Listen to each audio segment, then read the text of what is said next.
70 లక్షల మంది మేమంతా ఒకటైతే ఏ పార్టీనైనా గెలిపించేది మేమే, ఓడించేది మేమే, రాజ్యాధికారంలో భాగస్వామ్యాన్ని పొందేది కూడా మేమే.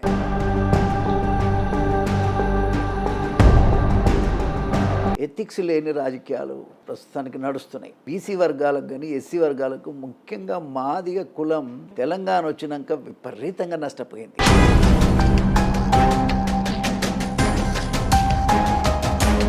నిజంగా ఓన్లీ మాదిగలు మాత్రమే ఓటేస్తే ఒక నాయకుడు గెలుస్తారా? ఫస్ట్ ఓటర్గా క్యూలో నిలబడి ఓటేసేది మాదిగోడు. అంటే అది మీలోనే ఐక్యత లేనట్టే కదా.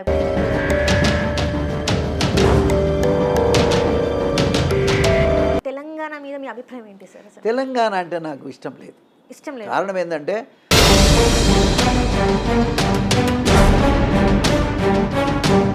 ఎందుకు వీళ్ళు ఎమ్మెల్యేలుగా మరి కావాలని ఆరాటపడుతూ వస్తున్నారు, కోట్లు ఖర్చు పెట్టి వస్తున్నారు, దేనికోసం వస్తున్నారు?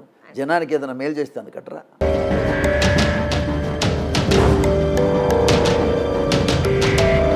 చంద్రశేఖరరావు ఆయన కూడా మాదిగలను చిన్న చూపే చూశాడు. ఆయన 3 సీట్లుంటే 3 పార్లమెంట్లు సీట్లలో ఒక్క సీటు కూడా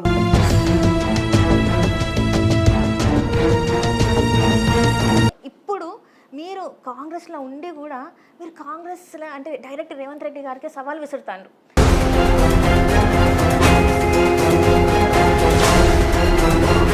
6 సార్లు ఎమ్మెల్యేగా గెలవడం ఆ టైంలో అంటే అంత ఆషమాషి విషయం అయితే కాదు. మళ్ళీ ఒకసారి కాంగ్రెస్ తెలంగాణలో వస్తుందని మీరు నమ్ముతున్నారా?